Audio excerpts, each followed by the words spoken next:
नया फिर दिन हुआ,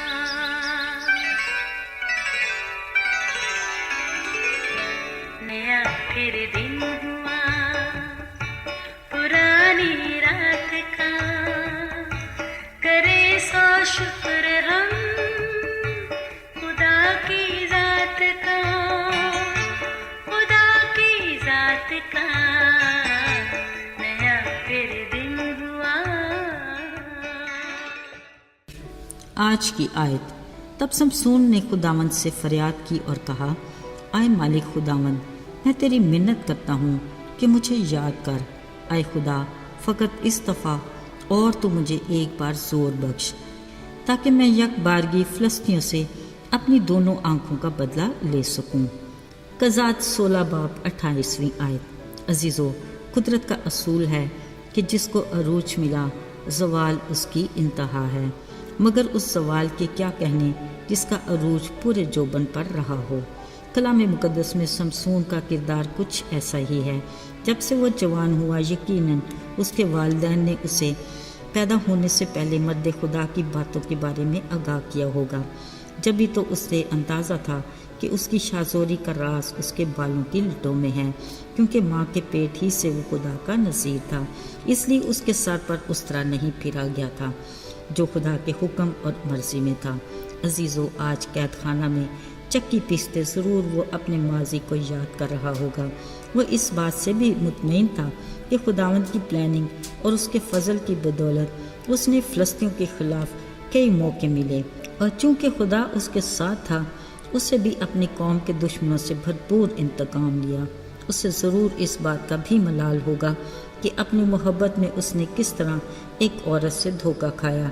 ऐसे में शायद दलाला ने कभी समसून को याद भी नहीं किया होगा, क्योंकि अबलीस ने उसके दिल में लालच का ऐसा जाल बिछाया था कि उसने चांदी के चमकते खनकते सिक्कों को समसून की मोहब्बत पर तरजीह दी। अफसोस, समसून औरत की सूरत में अबलीस की आजमाइश में ऐसा फंसा कि उसका खुदा उससे जुदा हो गया। ये उसके दुश्मनों की बड़ी फतह थी। अब फ़लस्ती सरदार अपने दुश्मन समसून को इस हालत में देखकर इस कदर खुश थे कि वो अपने देवता दजून के लिए बड़ी कुर्बानी गुजराना और खुशी करना चाहते थे। वो समसून को इंतहाई तकलीफ में देकर अपने देवता की तारीफ करते और कहते थे कि हमारे देवता ने हमारे दुश्मन और हमारे मुल्क को उजाड़ने वाले को, जिसने हम में से बहुतों को हलाक किया, हमारे हाथ में कर दिया है। अब उनके दिल नहायत शादमान थे। वो सब इकट्ठे हुए और कहने लगे, चलो समसून को यहाँ लाते हैं ताकि हमारे लिए कोई खेल करे। सो उन्होंने समसून को कैद से निकाल कर उसे उसी इमारत में जहाँ वो सब जमा थे दोस्त दोनों के दरमियान ला खड़ा किया। मज़े की बात ये कि काफ़ी अरसा कैद खाना में चक्की पीसते समसून के बाल भी बढ़ गए थे और उसे खुद में ज़ोर भी महसूस होने लगा। उसने लड़के को जिसने उसका हाथ पकड़ा हुआ था कहा, ज़रा मुझे सतून के पास खड़ा कर ताकि मैं टेक लगा सकूं। वो घर फ़लस्ती सरदारों समेत तकरीबन 3000 मर्द जन से भरा था, जो समसून की बेबसी को खेल समझकर देख रहे थे।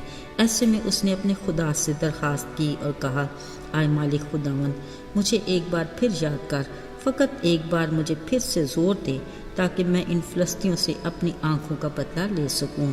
फिर उसने बड़े यकीन और भरोसे के साथ अपने दोनों हाथ एक एक सतून पर रखे जिस पर वो घर खड़ा था।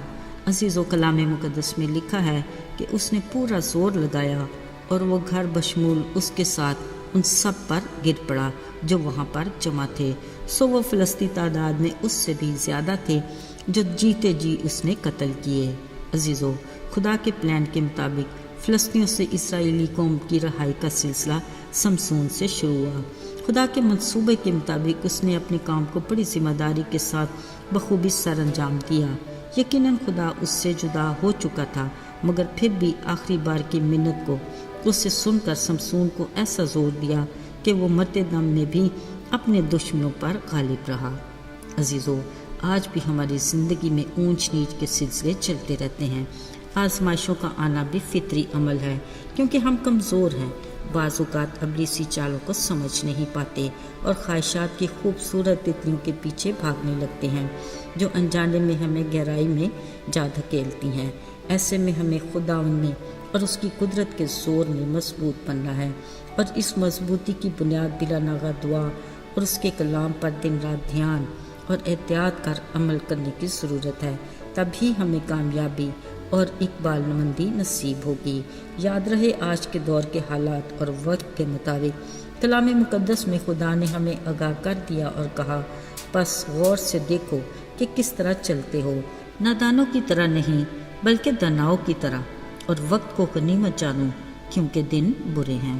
عزیزو، ہم کمزور سہی، پر ہمیں اس بات کا فخر ہونا چاہیے کہ ہمارا باپ زوراور ہے، کیونکہ جب بھی ہم کمزور پڑتے ہیں اس کی قدرت ہم پر چھائی رہتی ہے۔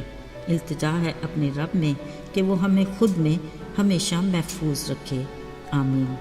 آئیے دعا کریں۔ آئے آسمانوں اور زمینوں کے خداوند، بحر و بار کے خالق و مالک، ہم نہایت عاجزی سے تیرے حضور میں آتے ہیں۔ التجا ہے کہ تو ہمارا زور بن، ہمیں اپنی حکمت عطا کر تاکہ ہم اپنے ازلی دشمن ابلیس کی چالوں کو سمجھ سکیں۔ ہمیں آزمائش میں نہ آنے دے بلکہ برائی سے بچا۔ یسوع کے قدرت اور جلالی نام میں مانگتے ہیں، آمین۔